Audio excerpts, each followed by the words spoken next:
do I think your opinion, if you came up to me in the pub and said that to my face, I would think, who is this absolute nutter coming up and speaking to me like that?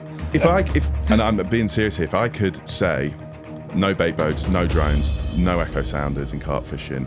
And I'm there fucking going, why are you fucking punishing me just because I use a fucking bait boat? Like, one of the last conversations I had with you, you was on about maybe getting a bait boat. You was close to going for one. Like, why are you doing this to me?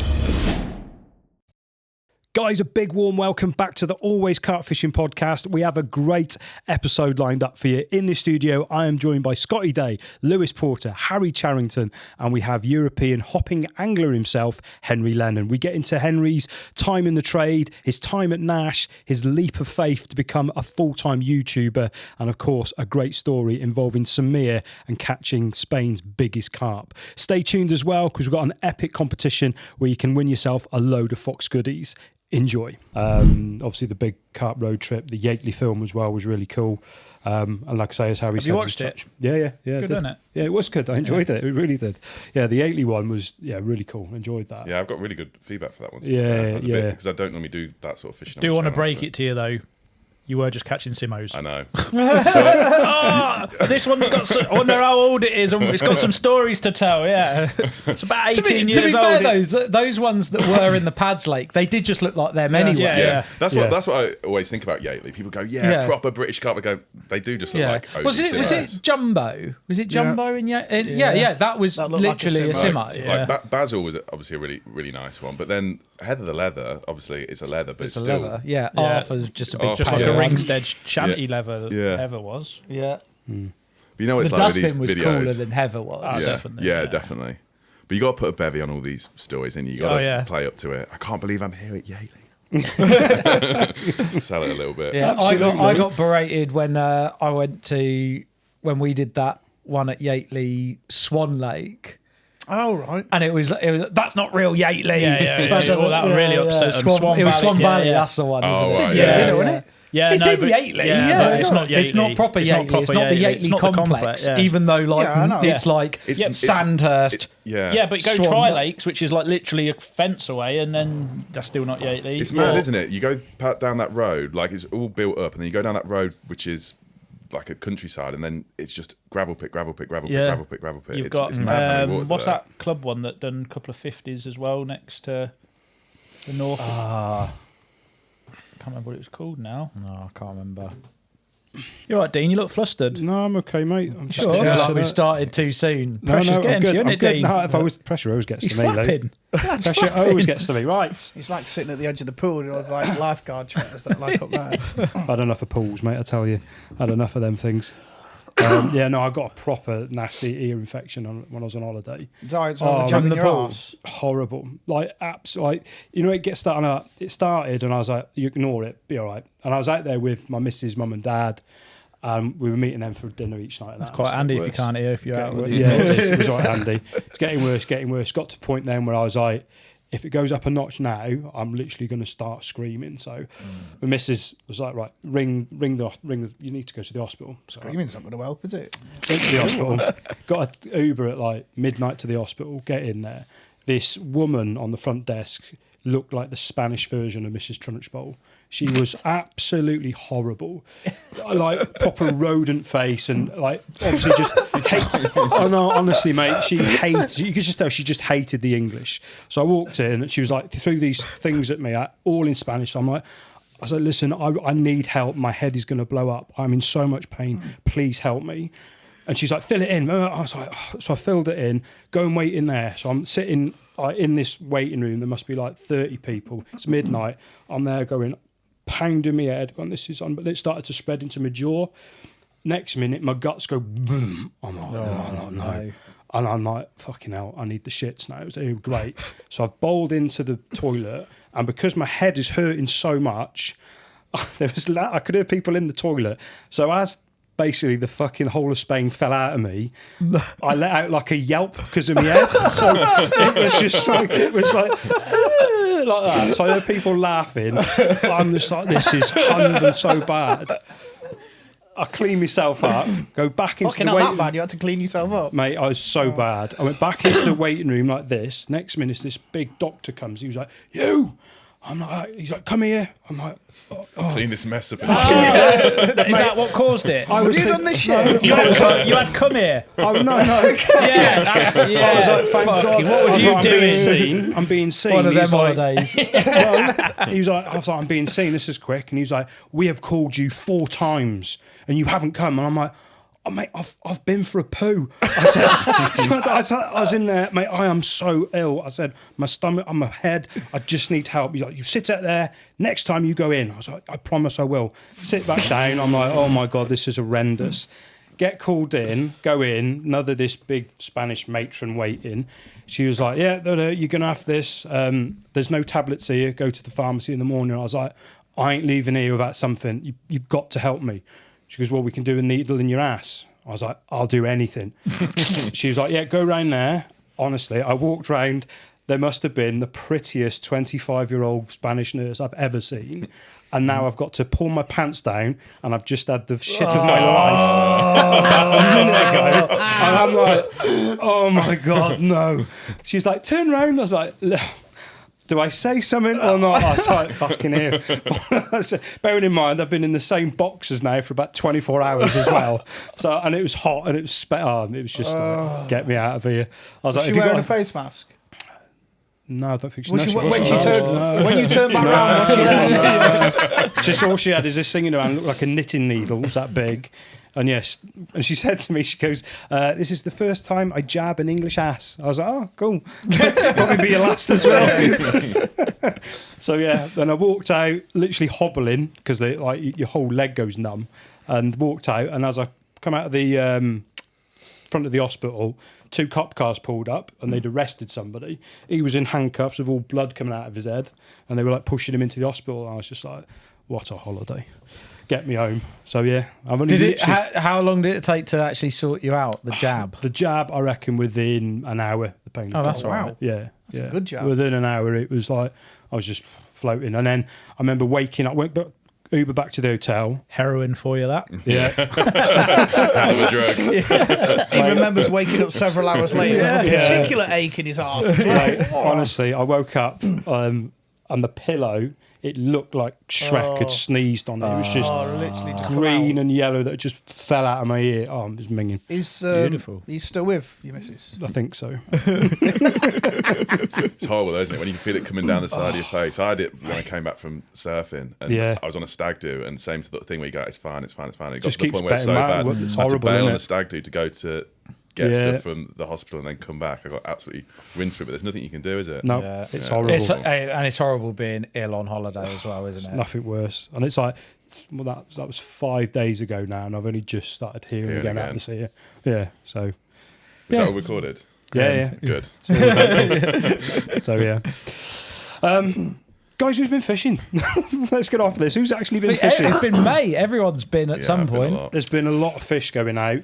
I've got to admit, at the moment, I've got to say, I think we need to give Mozza a cup, because he didn't get a cup off Corder for catching one of the best fish in the country. Definitely voted out there. What's going on there? Yeah, no Spooners 50. Archie's common with, which, to be fair, I think that comment's lovely slightly comment, better, but personally. Yeah. Yeah, so do I, Moz. You did deserve it anyway. It was There was a lot of nice fish caught, to be fair, but Moz, we'll get you a cup, mate. Lou, had you been out having a few or losing a few? It's been the worst April and May I can ever remember for me. Right. Not catching very much on syndicates, tench. Right. Then I had my annual week at Westmore Specimen Lake, prime time normally, second week of May. And it was just horrific. This is before Bartlett and Mozza have just... It was the week before they was doing the underwater filming, literally the very week before. If anybody can remember that week, it was when the temperatures were like we're getting frost at night. We had hailstones. It was like north wind, 15 degrees in the day. It was like terrible weather for May, and we had to proper scratch to get bites, the two of us. And the first 4 bites we had 2 each. We landed. I had 2 20-pound stockies. Darren, my mate, had a 40 and a 20. and then the next 5 bites that we had between us, 4 for me, 1 for Darren, we hook pulled all 5 of them. Shit. And that is mad. I have never, in my memory, can I ever remember having 4 hook pulls on the bounce ever. And I fished at Rainbow, locked up with 50-pound braid. I've fished the Snaggy Pit in Cambridgeshire, which you're fishing locked up solid, and I've never had that many hook pulls. Were you playing them more gingerly after losing one and the second? Were you a little bit more? It was just psychologically the worst experience I think I've ever had in carp fishing. It fucked me up for a few days afterwards. My mind was basically the final 2 nights of our trip, the weekend as it were. Darren moved onto the opposite side of the lake, so I didn't see very much of him because he's on one side of the lake, I'm on the other, and I just pretty much laid in bed depressed and not wanting to engage, do anything, because thing is also in there. You're losing. You could be losing some serious fish. There's 57 carp in there. Only 7 of them are under 30 £, and at this stage we've already landed 3 20-pounders. So we know the ratio the odds are that you're going to be losing big fish. The big one was due, the 50-pounder. A load of other big ones were due that hadn't been out, and it was bizarre because, like I said, the first 2 fish I had were nailed, absolutely nailed. And then literally the third bite, it was just, it's trying to go around the back of the island. You're just putting pressure on it, boom, hook pull. And you come in, the point's over on the hook, put the rod back out, go, another rod goes, hook pull again, same thing, point over. So it's okay, I'm using size 4 long shank wide gapes with a long liner. Maybe at this stage, Darren hadn't had a hook pull and he uses really small hooks. He likes size 8s. So I thought, maybe a smaller hook. So I go down to a size 5 and I put a little kicker on rather than a big liner. Next bite on that, hook pull again, point over again. I'm just like, what the fuck? And I want to fish bottom baits on there because we'd done the underwater filming the year before on the sand pit. We knew that if you've got a pop up, the fish, it's clean sand. They want to be feeding on the bottom.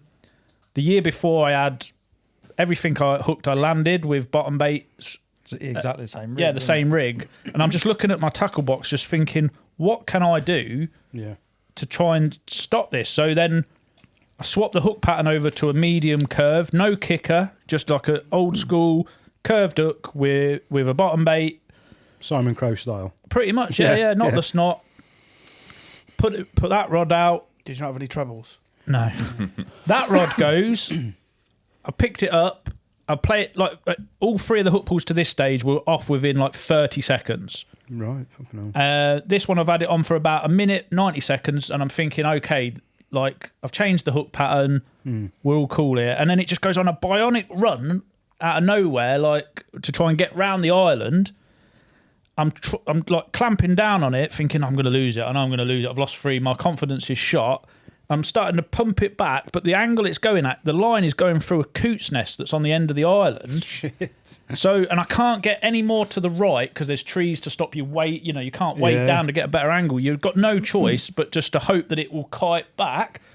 And all I did, I sort of brought it towards this coot's nest, and I just felt a hook pull, and I've wound a branch of the coot's nest in, and I think that basically the coot's nest has actually disgorged the hook. Oh, mate. So I was four on the bounce, lost. We had another few hours left of the session, but I just shouted across to Darren and said, I'm fucking done. I'm going. I don't want to hook another fish because I'm just going to loot. I'm beat. I can't deal with it. He'd lost one an hour or 2 before that to a hook pull as well, and he's tiny size 8. So we had hook pulls on 3 different patterns of hook, 4 different types of rig. It just didn't seem to matter. Fucking hell, man. So as you do, you speak to your friends and what have you. And someone's made a hair doll of you, haven't they? Yeah. Because I was using the bait boat to put the rods out, I was literally, because I have these conversations with Jim Wilson now when I'm fishing, normally it's I get good luck and I'm like, thanks ever so much, mate. And if I miscast, I'll be like, fuck you, Jim, blah, blah, blah. And I'm there fucking going, why are you fucking punishing me just because I use a fucking bait boat? One of the last conversations I had with you, you was on about maybe getting a bait boat. You was close to going for one. Why are you doing this to me? and I just couldn't get this curse away. Like when I was on 3 hook pulls, I was tying up the rig with a medium curve. I sat there, tied it fucking perfect, balanced the pop up with a shot on the hair so it sunk like a bottom bait. As I got up off my chair, the hook caught the frame of my chair and turned the hook point over, and I had to start all over again and tie another. And I'm just like, what are you fucking doing? Like, why are you doing this? I finally put it out. Within an hour it goes. I'm like, this is my redemption. £40 just before we leave. And then the fucking coot's nest unhooks it. And so I spoke to a few people. The lake next door to Spessy Lake, Dolly Mill, my mate runs that, and I spoke to him, and he said, look, it was the weather, like the real shit weather. The fish just aren't feeding properly. They'll be nipping at your rigs. They're not, you've done really well between you to get 9 bites in shit weather. But he was just trying to make you feel better. But he said the guys on Dolly Mill had multiple hook pulls as well at the same time. He said, and then the guys who followed them on have like landed 6 on the bounce. The weather's got better. They've landed some. Feeding more. Yeah, prominently. Yeah, which was the same with when Bart and Mozza came on. Yeah, so randomly, like you'd never normally get this in your fishing. Like we had the opportunity. So we've left on the Sunday, and on the Monday, Kieran and the guys from Fox then went and put the underwater cameras in and started making the underwater film on the lake. So obviously I've done some videos saying this is a spot we've had bites from, this is a spot we've had bites from, give them a bit of a starting point where to look with a camera. So they've dropped cameras on the spots where we've fished that week, put rods out, and that Monday, Mozza gets a fish come in, straight to solid bag, picks the hook bait up and gets rid of the hook bait. Like it never goes properly in. It just sort of catches the outside of its mouth and just sort of... And it hardly even touched down, did it? It's a proper drive-by as it's going. Right. And so that was... And then they turned the camera on the next morning, and Bart had been done in the night as well, where his rig had been picked up and got rid of. And it kind of made me feel better. I'm thinking, if that's how that they literally were feeding, you're just nicking them right on the edge on that bony part, which is why the hook point was over each time.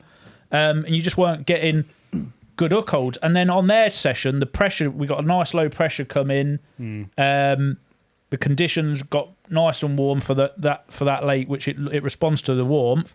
And then we, don't want to ruin the film, but they went on an incredible run of catching. They did. I think they landed their next 8 bites on the trot. They landed, nailed, same hook pattern as what I'd been using the week before, different rigs, mechanics, like with solid bags and stuff like that. So maybe that would have made a difference. I don't know, but yeah. And then randomly, I went down to see them on the Wednesday or Thursday of their film. Wednesday, yeah. And they're like 8 bites, 8 landed. Bart was out of his swim, sorting something out around the other side, so he left the camera lads to like look after the rods. We're there, so his rod's melting, and everybody's like, "Who's going to hit the rod?" And in the end, Dylan, who's behind the camera here, Dylan picked up the rod. He's playing it, says it feels a good one. Bart comes around, he gives the rod to him, and within about 20, 30 seconds of Bart playing it, it hook pulled. No. And I thought, fucking hell, imagine if I'd picked that fucking rod up and it hook pulled like this curse. But thankfully, I don't think I'd have fished again for the rest of this year. So thankfully, I did not pick that fucking rod up. That is brilliant. Have you hooked and landed one since? I've not been fishing since. So it's still, the curse is still lingering then potentially. Yeah. Don't tell him that. He just mentally got over it. Yeah, but there's the chances. Are you planning on going fishing? My next trip is to a massive 3,000 hectare reservoir in the south of France. You need to go to Drayton before that or something. If you get one bite, you're doing well. And it's like, do I try you and need to catch something before Go then. 100% you need to catch something before then. I wonder in that situation if where they're feeding so delicate, it's because it's not a rig thing, it's a hook bait. Where it's so heavy and it's not flying back and like say you're touching them. This is the thing. Like I was using a really buoyant pop-up, but with a really heavy split shot, like a is it a double A? What's the like? The triple A. You've got SSG, then the next one, triple A. Yeah. So it's a big heavy shot, and it's on the head, and the bait doesn't critically sink down like that. It's like a brick. So like you say, if they're just nipping at it isn't flying right back. Whereas those guys, they're using solid bags, so you've got your hook link coiled up, they've got a balance bait, with their solid bag rig, so there is more of it to fly in. Yeah. And that was the thing that in my mind I thought, like, you're so obsessed with having it kicked out and straight that if they're nipping, there isn't a lot of rope for them to hang themselves. And has anybody around this table ever had 4 hook pulls on the bounce? I don't think I've On ever the had bounce? 4, but I've definitely had periods where like I've been getting a lot more hook pulls, only like short windows, even in like a session, where I've been catching lots of fish. Like, you get a period where, for whatever reason, whether it's maybe you've changed the baiting slightly, the conditions have changed, something's changed that has made them harder to keep on. And I don't think it's necessarily a rig thing. Maybe there was something that you could have done with that rig in that short window of time, but what that is, it's impossible to say. And as soon as you get a slight other change, you're back to catching them and landing them. Like that rig that you were using, I was telling pictures about this the other day because I don't think he knew about it. No. I was telling him about it. He was like, what hooks was he using? What rig was he using? You were using basically the same rig as what he uses. The only difference, and he's like, I've used that with that hook and the long liner for the last, how many years have we had those hooks out for? 4 now? 4. Yeah. For the last 4 years, he can only remember one hook pull. Yeah, his only difference is he uses a ring on the shank, doesn't he? Or, ring, rather than a piece of piece of silicone. silicone. That ain't making a difference. But I mean, I was on that. I was like 3 hook pulls in, all on that long shank wide gate, which is normally like you say, it's just a bomb-proof hook. Well, and then I got a message from Samir, who's out in South Africa. Dude, these hooks are the bollocks. Yeah. They're so good. Don't get hook good. pulls. And I'm thinking I haven't got the heart to tell him that I'm cursed at the minute. But that's I don't think I've had 3 hook pulls on them. I rang Lou because I'd lost a fish. It was like the Friday before I was coming back. It'd been a bit tricky. I'd had a bite off the far margin. I had it on for maybe a minute or so, just like slow, steady, going right, kiting. I was like, I've caught shitters all week. I was like, this is a better one. And we were due a better one with the law of averages. And he just got ding, pulled out. And I'm like, you're fucking joking me. I rang him, I was booing. I was like, fucking hell, I've just lost one. It's probably the biggest one I've hooked this week. Blah, blah, blah, blah. I can count on my hand how many fish I've hook pulled in the last 3 years. I know every single one. And 2 of them were back to back when it screwed me head up, and then I chucked something else out, and then I sat on my chair and I just went, it's law of averages. All, unfortunately, rather than catch 20 and lose one, or 30 and lose one, and then have another 30 and lose one, you've got 30, lost one, 30. It just catches up with you. So, yeah, I was like, and then he said, oh, I've had lost 4. I was like, oh, I feel a bit better. But I'm saying, your step. honestly, I can honestly count on my hands how many hook pulls I've had on them and the rig I use in the last 3 and a bit years. Have you been using them, Henry? The wide gape Long long shanks. shanks, yeah, I think they're excellent for bottom bait or waft presentations. I love them. But what you're saying there about losing so many in a row, I remember when I first started using RONNIEs, I lost maybe not 4 in a row, but maybe like 3 or 4 in 10 bites. And that's when I was fishing it straight on the shank, the hook bait. And I always think with them, when you fish it straight on the shank with a RONNIE, where it spins too quickly into its they suck it and it just spins straight away, and that's when you get them on the edge of their mouth. The edge, yeah. Whereas if you put like a kicker on, like what we just brought out, they're excellent for it. Yeah. It pulls it further back into their mouth. And Well, spins I was around listening there. to the Quarter podcast on the way in this morning, and Daryl Peck talked Mm. exactly the same. He didn't have great confidence with hook to landed ratios with the spinner rig, and then he said he changed to putting a D rig kicker on how Tom Stokes does it. And Tom Stokes was like 30 odd fish on the bounce landed. Yeah, with I him. had the exact. When he was saying that, I was like, I've had that exact same thing. Just having that more Yeah, separation. I think it just brings it further back into its mouth, and it's. That's a good thing with our new ones we've done. That D comes Further forward as well. well, back forward, whatever way you want to say. whichever It way. goes past But- the eye, doesn't it? Yeah, further past the past the eye, So or you further get, up you get the eye. greater separation between. But I'd be interested if in the comments section if anybody. Yeah. What would you have done if you were after 4 down. 2 or 3 down? What rig would? Because I know if you hook them on a hinge stiff rig, you're probably not going to have a hook pull. But having a 2 or 3 inch pop up on clean sand, You ain't going to get the bite. you probably aren't getting the bite in the first place. So it's like you got to try and put something out where you're going to get the bite and try and convert it. But I just tried to take some positives out of it. In shit conditions, we managed to get 9 bites, and our best week ever on there was 10 bites the year before, when the conditions were perfect. So I feel like we were doing a lot right to get action. It's just bad luck, mate, isn't it? I think sometimes you just get that bad luck, but at the same time, you just know Jimbo would have been laughing his head off at you as well. Yeah, the only highlight he would have been giving you. No, he would have been giving you quite a lot of friendly encouragement, I believe. Yeah, he said keep going for sure. But the only highlight of that trip, really, other than Darren catching a 40-pound linear, which was lovely, was that Lee, the owner, last year when Jim passed, Lee, the owner, messaged me saying, when you come, if you catch a fish this year that hasn't got a name, you can name it in memory of Jim. So last year, every fish I caught, I'm like, has this one got a name? He's like, yeah, that's whatever. Has this one got a name? And the only one I caught that didn't have a name was a 19-pound koi. And I'm like, there's no way I'm naming a koi after him. So it didn't happen. So then he said again this year, you get one without a name. Normally they have to be over £30 to get named when you catch them. Yeah. And I caught this lovely mid-20 zip linear, and I thought, yeah, this is nice. Jim would love this sort of fish so that's now called Jimbo. Wicked, man. And that was mega because it was like say the week before the underwater film, and it was like, it'll be cool if Jimbo makes an appearance in front of the underwater cameras. So, So it was It's probably on the underwater cameras more than most of the other fish. He liked it. Yeah, he was hugging. Yeah, he was getting his airtime. Jimbo was. So that's nice. Oh, that's wicked, mate. Love that. I quit whilst I was ahead in May. Yeah. I went once, which was kind of an incidental session. Was this a couple of hours? Yeah, well, not even. Yeah. I'd gone with the plan of it being a couple of hours. Yeah. Basically, I was going somewhere. I needed to just film some quick videos for social media, a few bits, competition with the spawn reel and whatever. So I went to a lake. You nearly said it. Yeah, went to a lake. There was some fish in a set of snags.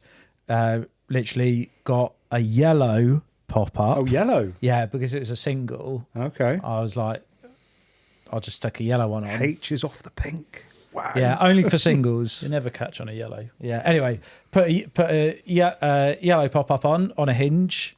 Chucked it over to the set of snags. It was in there 5 minutes. I had a 39-pounder. No. I didn't put the rod back out. Did my videos and went home.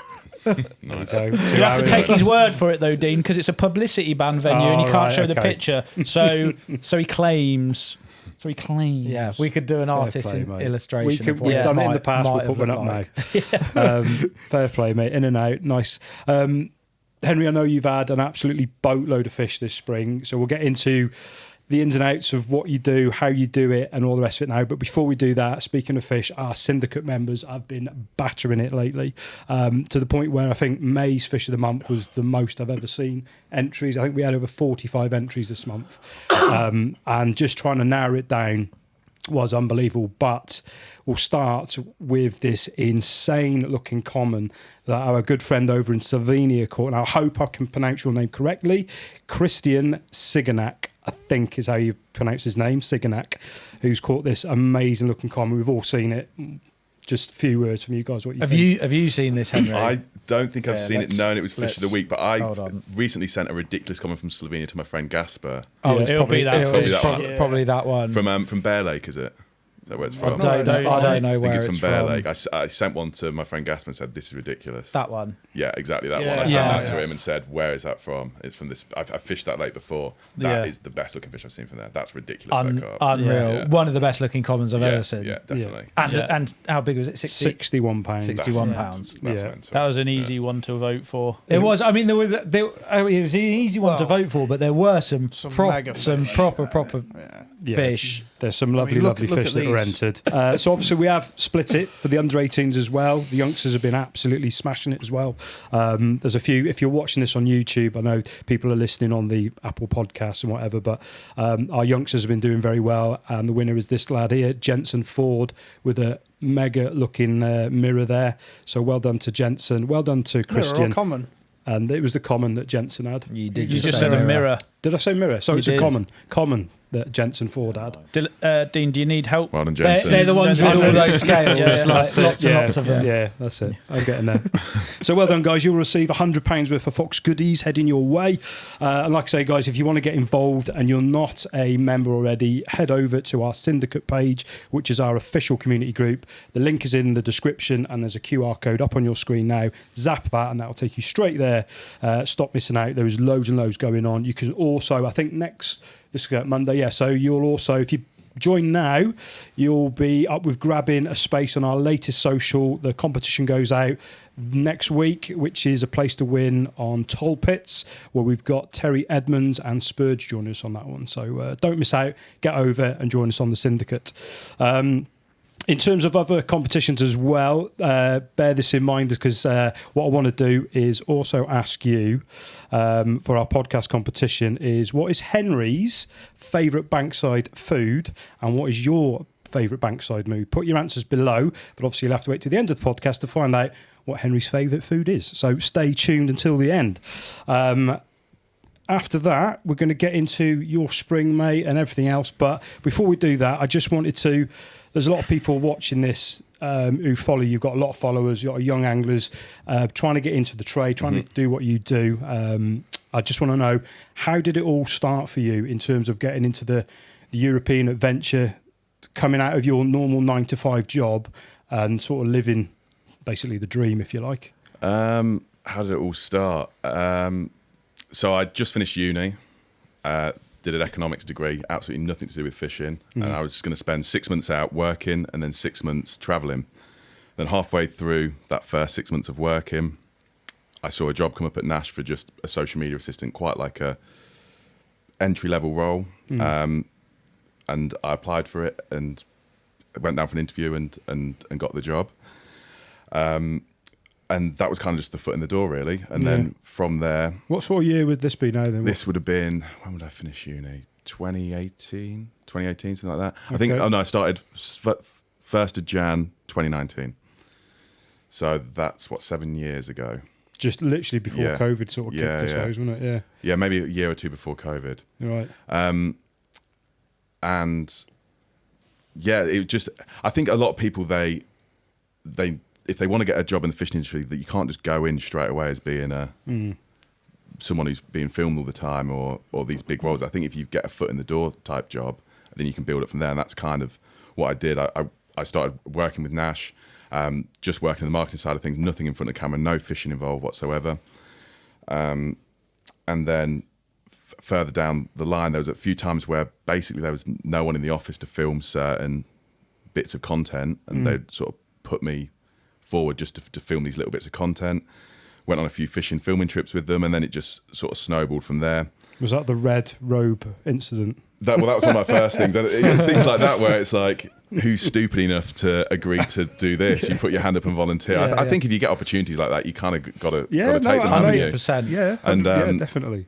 Yeah, it just opened a few doors, and then I could kind of see a bit of a pathway for how I could turn it into the job that more I wanted in the fishing industry, because I when I went in, it wasn't my dream to be writing social media captions every single day. Like, that's not why I wanted to join the fishing industry. I joined the fishing industry because I loved fishing, and I wanted to try and find a role where I could fish as much as possible, basically. And especially pretty much from maybe just after COVID, it's been increasing for the past 10 years, but the demand for content is just crazy, isn't it? Yeah.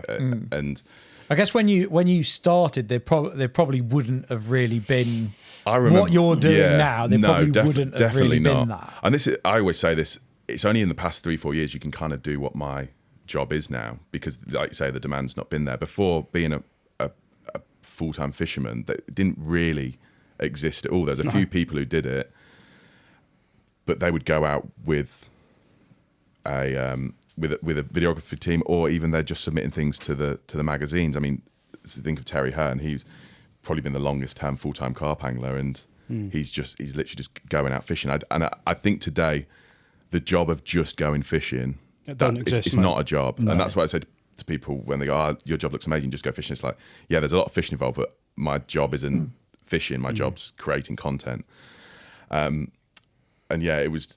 I could just see this role opening up. I started understanding what content worked better, obviously with the role at Nash, how to create it myself. Like I'm still not very good at all in terms of the content creation. I think I'm good at maybe telling a bit of a story, but in terms of technical ability, like I think Kieran posted a load of frames from a shoot he did recently. I was looking at it going, oh my God, how on earth has he filmed that? Like I'm very good, isn't it? Technically way off it. Yeah. But I could see how I could potentially make it a job. And so I started posting a few things to a YouTube channel that I'd started and was working on in my spare time, which was quite difficult to do because the marketing role I had at Nash took up a lot of time. Like it was more than a 40-hour a week job role. And then on top of that, you're filming fairly regularly with Nash for their YouTube channel. Their projects. And so the space you've got left to work on your own stuff is really, really limited. And I was doing like maybe 2 or 3 a year when I had the time. And I remember one of them, I did a video which was a quest for a £50 canal carp. And that went down really well. It got Where's like 50K. that on the Grand Union? No. Shannon Mersey. And that went down really well and got like 40-50k views, and I was thinking, okay, maybe there's something here. And it was at that point where I'm in the meetings all the time when we're hiring people for content creation at Nash, and I'm sort of working out the costs in my head in terms of, okay, to get a 50k viewed film on a brand's YouTube channel, the cost that is compared to what I could charge and it provide a living for me. I'm thinking I can provide that for a much lower cost than what a brand's going to pay. Because if a brand goes out and films, makes a film for their YouTube channel, you're paying a videographer or two to be there, you're paying an angler to be there, and then you're paying the videographer a week or two after to edit it. Like it's a much bigger expense than if you just say, look, if you pay me this amount a month, I can guarantee you this amount of content. It's a bit more risky because if you don't comes with pressure, doesn't it? Yeah, exactly. Yeah, and you're really paid to fish. And I think probably even if that job role existed 5, 6, 7 years ago, I probably wasn't even at a good enough level of angling to be able to do it, because like I always say, like I don't have to catch every single time I go to get the film for it to work. But you can't have too many failed shoots. Like you need to be like 85% of the time, 90% of the time you're going, you need to be catching enough to get filming. Yeah, people will soon start switching off, losing interest if there's no end product. Exactly. And This guy's showing me how to fish. He's caught fuck all.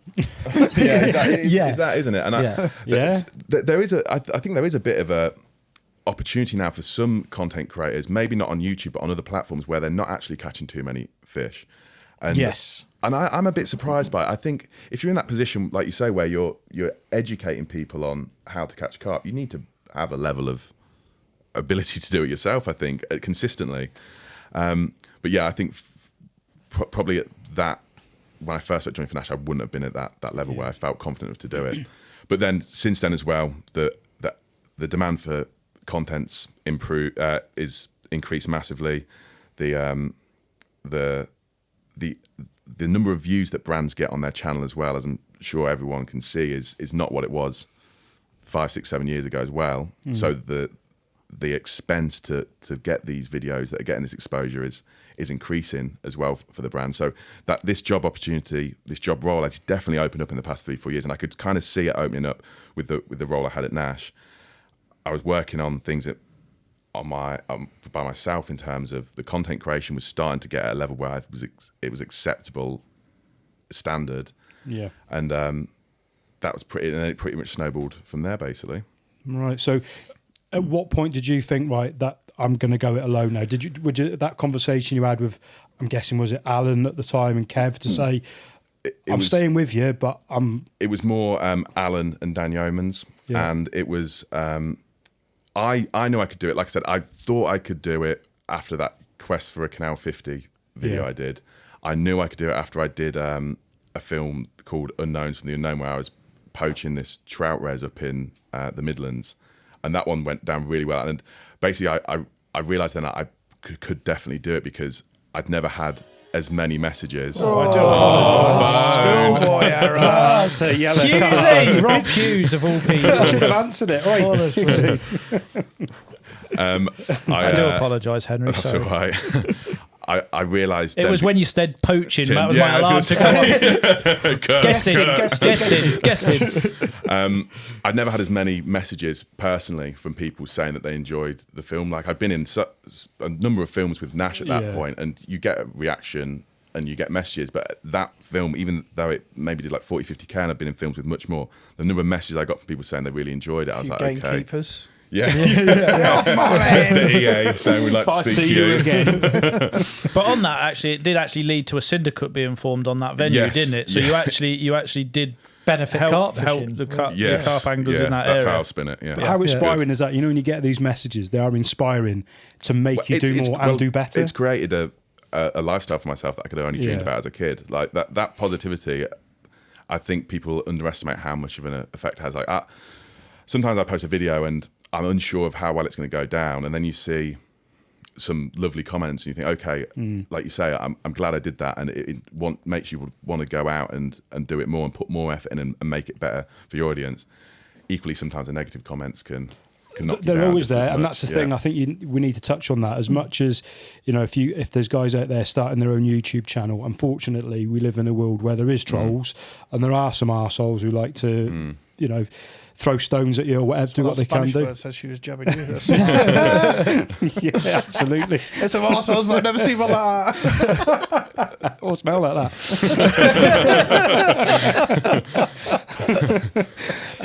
But how do you deal with those trolls as well? Is it something like when I speak to Mozza, he absolutely loves it. And he's like, I love it, I want more. He gets that buzz from the hate because he said I know I don't ever respond to them, but he said I know it's winding them up even more, so crack on. I definitely the last couple of years I've probably changed my approach to it. I always remember Alan saying something to me where when you know they've got to you, if it's the first thing you think of in the morning when you wake up. When you've had a bad comment the night before, you're sort of stewing on it, and you wake up, it's one of the first things you think. He says that's when you know they've got you. And I would say definitely the first 3-4 years where I was involved in carp fishing content, they would get to me a little bit. Now I've got to the point where, I do fishing that I think's cool, basically, and I've stopped. I went through a little period where I was making films more thinking of the video it was going to make and will it be good for the YouTube algorithm. Yeah, I've stopped doing that now. Of course, you've got to play up to it a little bit, but I go fishing that I think's cool. I don't really care what other people think. I know if I think this fishing's cool, there's going to be other people out there who think that's cool. Then it's down to me to edit it properly and present it in a nice way. The people who are negative about it, I don't really care what you think, because I know that people still like the fishing I'm doing. And to be honest, if I looked at normally what I do is I look at the people's profile who's commented. And 9 times out of 10, I look at their profile and go, I don't think the fishing you do would excite me in any way whatsoever, nor do I think your opinion, if you came up to me in the pub and said that to my face, I would think, who is this absolute nutter coming up and speaking to me like that? So I've kind of just accepted that negativity will always be there. As long as what I'm doing I think is cool and exciting, I think other people will think that, and so I just accept that and accept the negativity will be there. That's kind of the way I've started approaching it. Definitely in the past sort of 9 months, that's the way I've gone down, just thinking I don't really care what your opinion is, because I think you're way off it, basically. I think a lot of the time when you see these people who have commented something negative, you just got to think like, how shit or sad must your life be to feel like it's okay to comment to someone else who you don't know just to bring them down? Like you can't be a happy person. Like you say, how lame is your fishing that you're obsessed with mine to the point where you're commenting something negative? Like, what your fishing must be so shit, man. That you're getting obsessed with I think mine. most of the time they're doing their fishing online rather than on the bank. Yeah, 100%. Like they haven't got either they haven't got time or motivation, or their carer won't let them go fishing. So they try and get a bite from an angler who's in a fortunate position to be able to do it for a living or be sponsored or whatever. And if they get a reaction, that's them catching. And I think if you the best way to deal with them is complete ignorance. If you ignore them, that's that is the way to really get your revenge. Because if you show that you've not even acknowledged them and that they exist, they don't have an existence. Yeah, they're doing it for a bite, aren't they? I saw somebody try to dig Tom Maker out the other day. They said something like it was a dig at him because he did a video where he said if you like he worked hard to be able to afford his dream fishing van. And this guy was like, work hard. You don't tell me that going fishing's working hard in a job. When have you ever done any real work or whatever? And or prove to me you've done some real work. And Tom just replied, like, do you want to see all my electrical qualifications as a qualified electrician? Blah blah blah. And then the guy was like, yeah, but have you actually ever used, like this reluctance to accept the type of stuff that Tom does and the stuff that Henry does isn't work just because it's the hobby that they enjoy and the people watch it. It's bullshit. Like to get so this is I think what I'd have liked to have got out of this conversation with you having a dream job, like get into the position that you've been in, like you've had to work had to work hard and to make your make your hobby your job, you like which is a perfect scenario, and it's all kind of it for all of us here. You can't just sit on your ass and twiddle your thumbs. There was a 3-year period where I was working 90-hour weeks just to like make sure the work that I was doing with Nash that I had to do was good. Making sure I was putting myself in a position where I was getting to a level of exposure where you could have a YouTube channel and then also working on the YouTube channel and then my own fishing. Like it was, I see it now because we've got a couple of lads who work in our tackle shop who say, oh, I want to do what you and Jacob do. And I explained to them how difficult it is. I said, it's possible. It's definitely possible. You do have to work really, really hard to achieve this. And I see what they're doing. And I just don't think they understand what it's going to take to do it. Like, it is really, really hard. And the amount of people out there trying to do it to some level as well means you've got to probably try even harder. Like I think if I was started now from the position I'm in, if I started now, the position I was in when I left uni and tried to do what I'm doing now, I think it would be even harder. 100%. Yeah, that's no different to any product though, is it? Yeah. Like if you wanted to come up with a bed chair design now, the bed chair design that you came up with 10 years ago wouldn't cut it now, and it's no different to the content that you're making or anything like that. Like with the people that get jealous, my advice would just be don't get jealous, get inspired. Like don't be jealous by somebody doing the job you'd love to do. Be inspired by it. Ask them, follow the journey, and try and create it for yourself because it's doable. Like Henry, Tom Maker, all these anglers, they won't be around forever. They won't be doing it forever, and there's no, like it's a closed shop and there's no opportunities. There's opportunities, like Henry said, it's harder, but there's opportunities. If you want it and you work hard, you can do it. That's in every aspect. Wherever you want to be. That's a message anywhere. for life, isn't it? Not just fishing or getting a job in fishing. That's a message for life. Well, I watch the Premier League darts every week. And Luke Littler 3 years ago, like everybody loved Luke Littler did when he went to the Worlds. He was 16 or whatever. He got to the final. Everyone was like, oh, it's amazing. Now all they want to do is berate him and slate him because he's successful. Yeah. Shocking, really. Isn't it? It is, yeah. But the same level of hatred comes to somebody who becomes successful in it. So you work your bollocks off to get yourself into a position to be successful. And everyone just wants to knock you down. But ridiculous. I've always said this, and it will always be true. The more popular you are, the more unpopular you will be. Yeah. Like that's just life. Like the biggest followed football team on the planet is probably Man United, even though they've been shit for a long time. Yeah. They're also the most disliked football team on the planet. 100%. David Beckham, at the height of his popularity, was the most famous bloke, but also hated by loads of people as well. And if he focused on the hatred that he got, he would never have become the success that he was. If you're not getting negativity, you're doing something wrong. That's what I think in this game, because people are so opinionated and they're so willing to cut you down, like you said. I would love to be able to these people who dig you out and dig other people out. I'd love to say they're a plumber or something in their career. I'd love to book them to come and do a job at my house and then just absolutely berate them for being shit and Holding that spanner wrong. Yeah. 25 mil diameter pipe, you fucking noddy. Yeah. Who's using plastic these days? Like if you was to go on like whatever, it's like trustatrader.com and like twat their business off and say that they were unprofessional and that like that they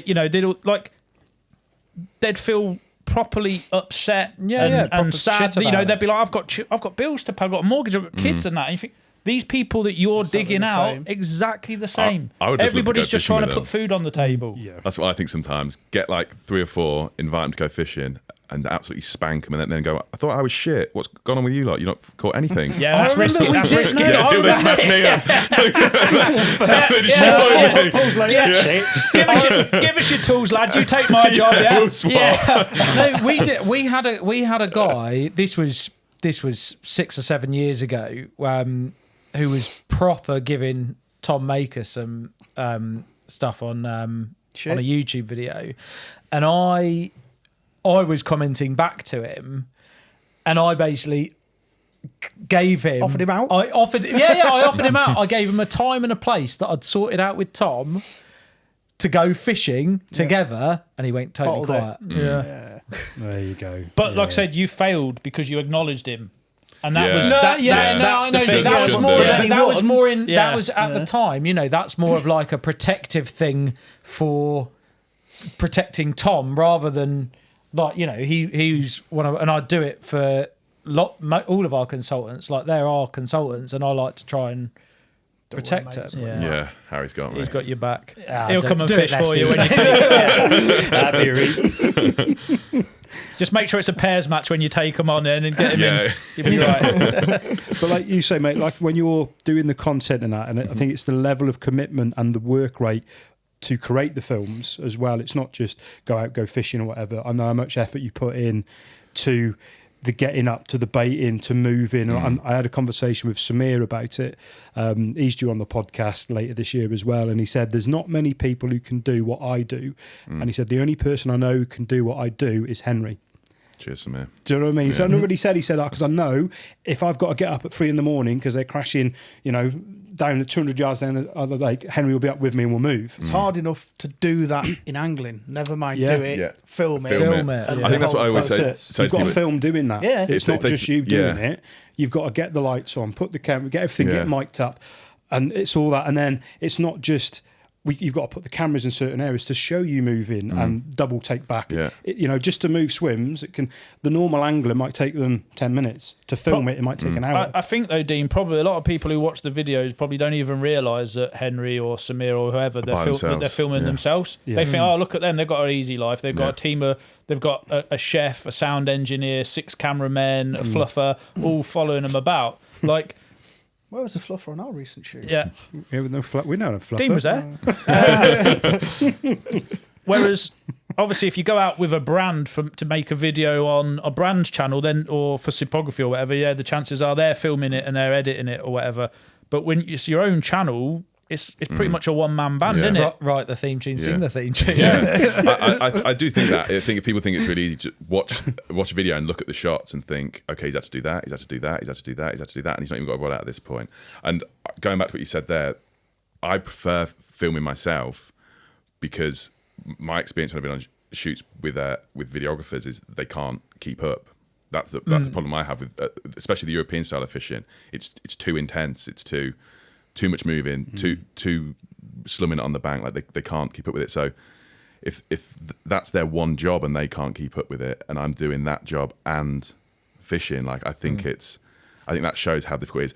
But having said all this, I would like to caveat that with there are much harder jobs out there. Yeah. And of course, I think I'm very fortunate to have this job, but it's not just go fishing, definitely not. And I think if you want to join the fishing industry, I used to see it when we were getting job applications for things we were advertising when I was at Nash, and people would submit their CV used very loosely from these applications where they're going, I want to fish full time. Yeah, I'd love a job as in the carp fishing industry. It's like, that's not what you're getting paid for.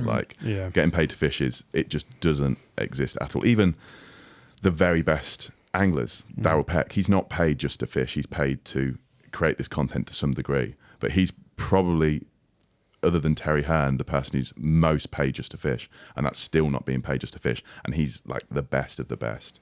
Yeah.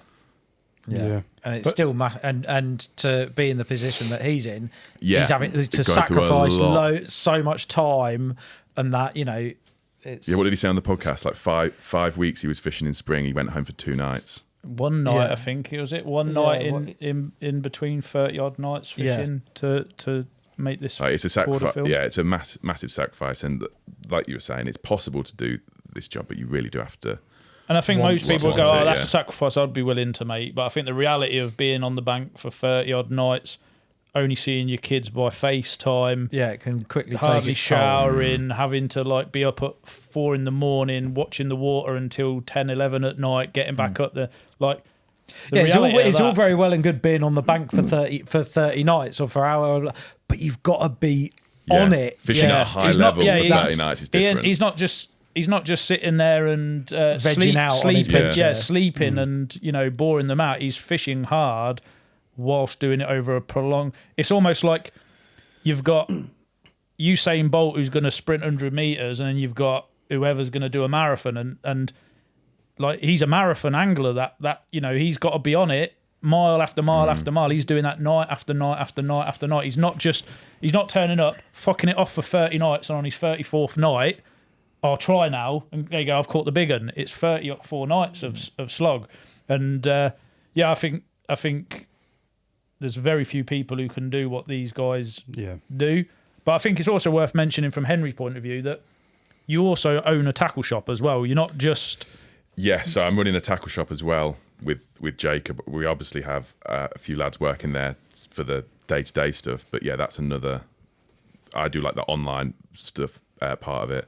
But that I don't make any money out of that at the minute. Like for the next few years, I think it's going to be as we grow it and expand it.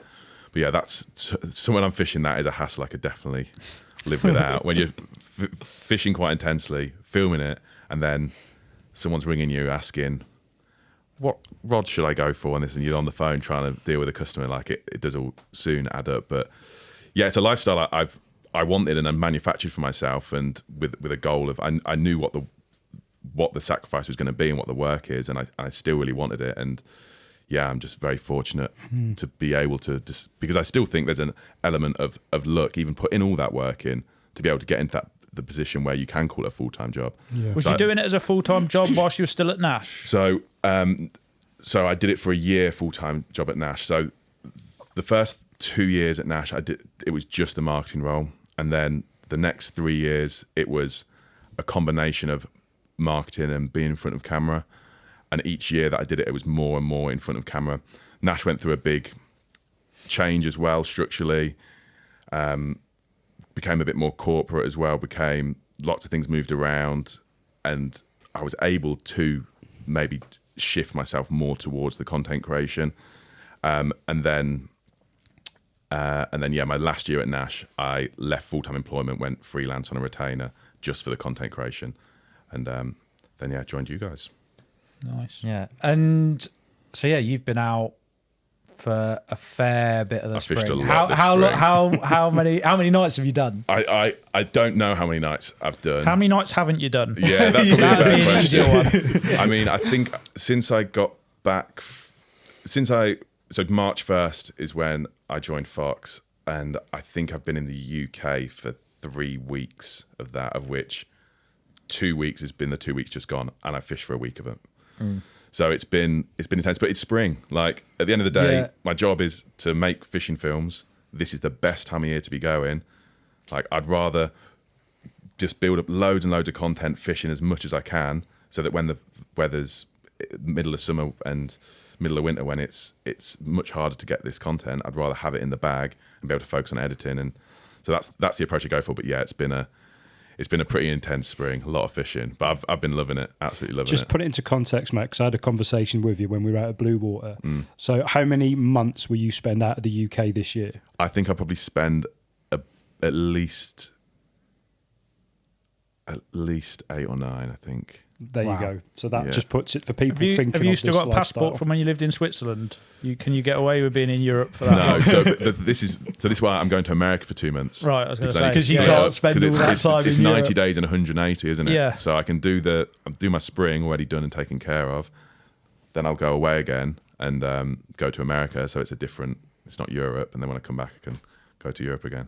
Yeah, it's like a gypsy's dog, isn't he? Yeah. Well, I mean, I'm doing my van up now to live out the van. Like, yeah, it's like a carp gypsy lifestyle. But Yeah. for a couple of years, like I know at some point I'm going to want to take a break from it and be a bit more stable. But whilst I'm still relatively young, I mean, I'm 30 this year, which I'm dreading a little bit. Is that all?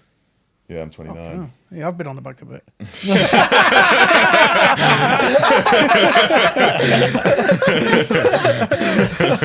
Yeah, you do 7 weeks in spring. This is what you end up looking like. Oh, mate. But yeah, I'm just going to try and make the most of it and enjoy the. Yeah. Like, I do get quite bored of a routine quite quickly. Like when I am back at the minute, I've got lots of little mini projects going on, so each day's different. But there would have been times last year when I was still living in London with a bunch of mates, and I'd come back for maybe 2 or 3 weeks where I'd be like, okay, I know what I'm doing for 3 weeks. I'm going to wake up, I'll go to the gym, I'll come back, I'll edit, I'll whatever, go out in the evening, and within a week, 10 days, I'm bored of it. So I think I'm not someone who I like. It's funny because sometimes when I've been on the bank for a long period of time, I'd be like, oh, I'd love just to have a routine again, just get into a routine. I have it for 4 days and go, I'm fucking bored of this. Yeah. But that seems to come through in your fishing as well, because you don't seem to do any large amounts of time, like 3, 4, 5 week blocks on like one venue. You seem to like go somewhere, catch one that you're happy with, and then off. Yeah. The reason why is in my phone, for probably France alone, I've got 500 pins of places that are worth fishing. And that's not all the pins in France. There's 4,000 public venues in France that are worth fishing. I could have 10 lifetimes and I'm not going to fish all those places. So why would I, if I feel like I've completed a venue to some degree in terms of catching a nice one, there's so much, that's just France. There's a whole world of carp fishing out there. And it's probably the one part of my angling that I've not done extensively, like UK campaign fishing. I've done a few smaller campaigns, but maybe one day I'll want to do it. But in my head, I'm just like, how can you justify spending all that time? I get that the prize is so much bigger when you catch this fish you've been after for a long period of time. I understand all that, but if I catch a public 50, I'm fucking buzzing. Like, and I don't know how much more buzzing I could be to sacrifice that week of fishing and turn it into a year, 2 years, 3 years. Yeah. And whilst you're young enough and able enough, just crack on and enjoy it. Yeah. And then you can Come do in some- next year, I'm going to look about 50. my beard will be the same colour as yours. Yeah, this is when you do campaign. That's campaign fishing beard, right? You're like, oh, chili's in. No, mate, like I say, you've had some amazing adventures, and like I say, I was looking through your YouTube channel, and it's littered with so many different films, and I've enjoyed your latest ones as well. The Big Carp Road Trip, it was brilliant. I enjoyed that. The Yateley film that's just gone out as well. Yeah. So I'll put Thank all you. links to Yeah, these. tell us. I want to hear more about the Yateley, because forgive me, I haven't watched it yet, but it's only your latest film. Yeah, a couple of days ago. I'll let you off. Yeah. But I do. Obviously, I've you watched it, and obviously Dean's watched it. Obviously, Yeah. you were sending the updates through on. Yes, asking for a deeper. Did that go in the film? No, it didn't. I might have mentioned it actually, but basically, it's super weedy Yateley, and it's a funny one because The Pad's Lake, that is not like the whole town of. Yeah. They won the Pride of Britain 2020 for their on the note technology, because I was getting rinsed in the chat, and as I was typing the message out, I thought, oh, I know the people We in got this to put chat. this. We got to put this on the. Yeah. on the I was thing. thinking put who was the in there, message. like John Claridge, Ian Chilcott. Chili. I was thinking, You're "Bang, asking for absolutely slay technology this," to but help you. if and I'm being serious here, if I could say no bait boats, no drones, no echo sounders in carp fishing For everyone. for everyone, I would be down for it. 100%. Let's do it. Yeah. But these tools exist, and at the end of the day, I'm going fishing to catch people go fishing for different reasons. I go fishing right now to catch as many big special carp as possible.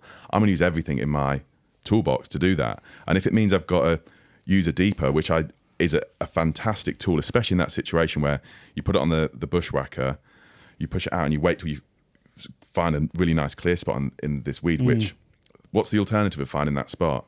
The fish are there in front of me, fizzing up on the weed. Okay, I need to find a clear spot. Thrash it to a foam. The spots are tiny. They're like the size of that plate.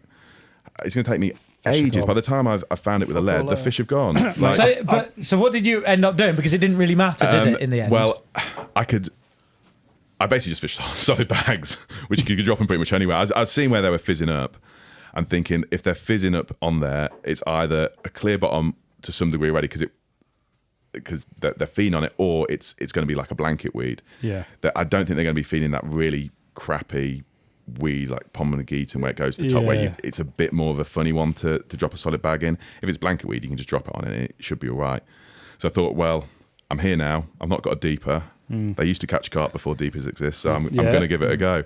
So Bless him, Chili was asking everybody in Yateley that he could have imagined, but all of his friends, none of them use like them. This. I had to ring Yateley Angling Centre and ask if any of them used it, and I was thinking that they were just there going, that's that fucking Henry Lennon just rang if anyone's got a deeper, like the carpiest tackle shop in the world. I was so embarrassed doing it. I even said to them, I can't believe I'm asking you guys this, but has anyone got a deeper? But in the end, I was just like, right, I'm going to drop solid bags where I can see them fizzing, because there were so many stuck in front of me. If I drop 3 in that area, at least 1 is going to be fishing. And this was by the old baiting pole. Yeah, just going out with a baiting pole. Again, the fish are there in front of you. You want to be accurate as possible, but not even that.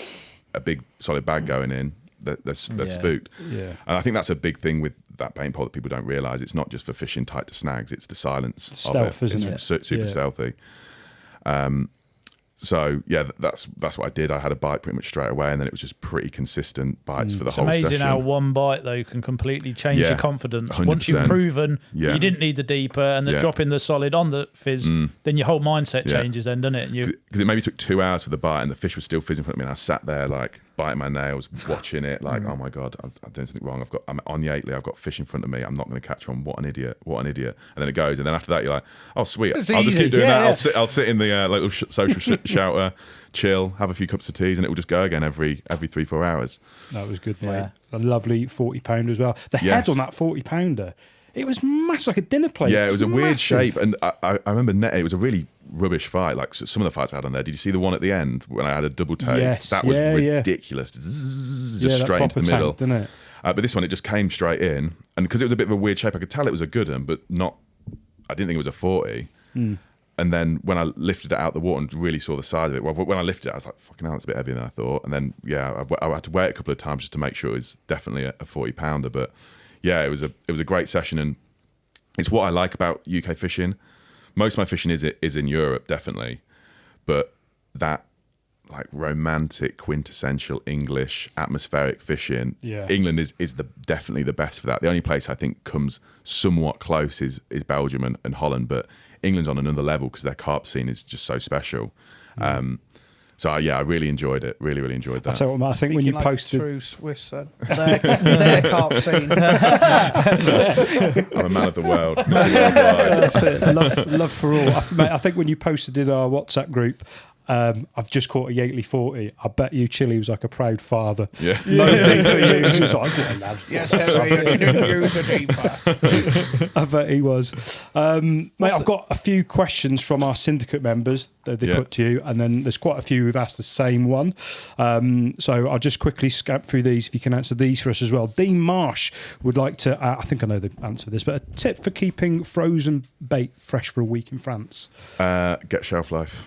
There you go. I mean, the quality now is... Yeah, I think it's such a 1980s viewpoint that you're not going to use shelf life from these major bait brands. Like the difference, I don't know what the difference is between every single companies, but when I was working at Nash and Nash Bait, Max Hendry used to tell me it was like the difference between the two mixes was a teaspoon of preservative, human grade preservative for a 100-kilo mix and like 1 egg difference, and you just think, what difference is that going to make? It's nothing. Yeah. I was lucky a few weeks ago to visit the CC Moore manufacturing plant down in Dorset or Devon, one of the D's. Was this where you went with Sean? Yeah, right. Okay. We distribute CC Moore in Europe, so we had a meeting with them to discuss future plans for the distribution in Europe, and we got a tour of and they were rolling Prostim liver shelf life bait that day, and it was coming off the roller. It goes through the machine, it gets boiled, and then it comes off the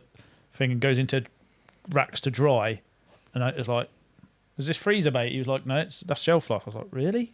Right. And you smell it. You can't. There's no change to. And Ian said, literally, we reduced the egg quantity and put a tiny amount of this human food grade preservative in. That's, that we're all consuming day in day out in our diets anyway.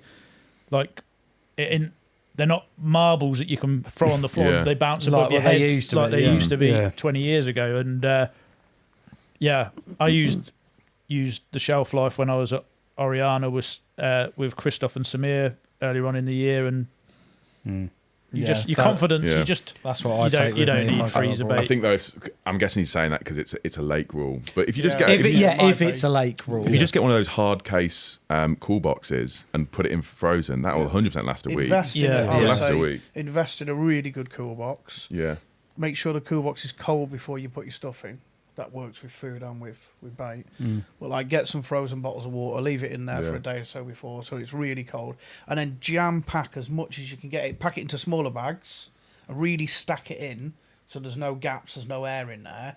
Just get as much in you can as possible, right to the top, stick the lid on it, and just don't open it until you need it. Maybe have 2 cool boxes or whatever, and then just don't open one until you however many days in. I bet if you got a decent cool box, and I bought one a few years ago for a trip to Croatia that we had our gear sent over in, and I chilled the box a couple of days before we went. I put frozen food in it with some frozen bottles of water that I then would drink. So the same works for bait as food. I took everything out of those trays that you get in from the supermarket, stuck it all in bags, put it all in there, and literally it got driven to Croatia on the Thursday, I think it was picked up, or the Wednesday evening, and still on the following Thursday, I still had ice and cold food in the bottom of the cool box. Just don't go in it. You're in and out straight as you can. Decent quality cool box, and prep it beforehand. It will last. I've got a big Yeti one I use for all my stuff, and those Yetis are the bollocks, aren't they? I know they're a bit expensive, but worth the money. Yeah. Darwin Davis would like to ask, which country is on the bucket list which you haven't visited yet? Which I've not visited yet. You know what? One that keeps popping up when I'm looking online is Greece. Greece. And it started. When I first joined Nash, I used to help Nashy with his emails because his eyesight's not great anymore. So I used to read it out and used to type the reply. And he had a guy he knew who was looking at these lakes in Greece, and then Nashy was asking me to have a look and see what the altitude was of this lake, because he said the problem with these hot countries, places like Portugal, where it's hot all year round, is the spawn survives so well that there's such a competition for food that you never get big uns. He said if you're looking for a new country for carp fishing, if they've got carp, you want it to have a cold winter, because if they've got a cold winter, it means a lot of the spawn die, which means there's less competition for food, which means you've got the chance of catching big carp. So he's asking me to check the altitude and the winter temperature of this place in Greece this guy told him about, to see if the carp, the spawn, are going to die in the winter. And it's always stuck in my mind that, and like northern Greece, there's a lot of these big lakes that fit the bill. And there's a guy I'm following on TikTok, a Greek guy.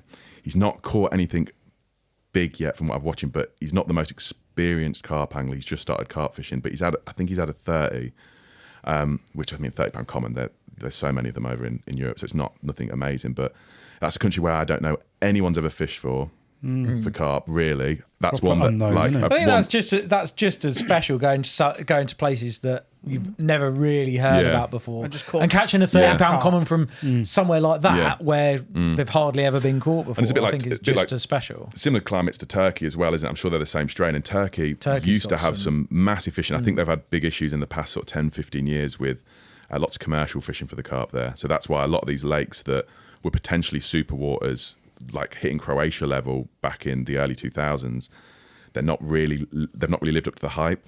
And it's a lot of Dutch guys used to go to Turkey and fish there, and that's like the KWO boys. I spoke to them about it, and they said, it's because they do a lot of commercial fishing, but I don't think it's the same in Greece. So I'm going to say Greece is a bit of an outside one there. Quite a few people asking this one. What's the worst situation you've ever been in out in Europe? The worst situation.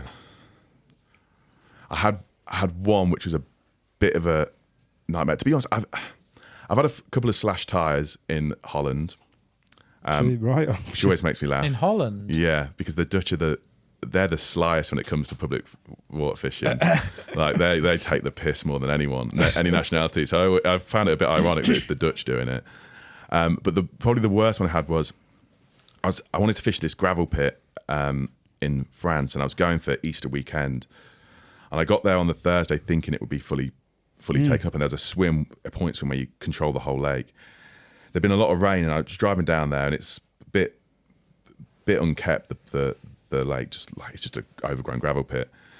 And I was driving down the lane to the grass road to the swim, and as I was going down, I was going, God, I'm sliding a bit all over the place. But I was so like, is anyone in there? I want to fish this swim. And anyway, I got there. No one's fishing there. Sweet. I've got this point swim. I had a great session. I had a couple of 50s, load of backup 40s, but it rained the whole time I was there. And in the back of my mind, the whole time I'm going, I was sliding like a bastard getting up here. It's going to be hard getting out of there. Yeah. Anyway, I packed everything up after a great session. I thought, right, let's see if I go. And I couldn't even turn the van round on the hard bit of grass to get back onto the road. I eventually managed to turn it round, and I was looking, going, there's no way I'm getting like thick mud, like sludge everywhere. I was thinking, what the fuck am I going to do now? I rang a couple of my French friends if they knew anyone who lived in the area. No one lives in the area.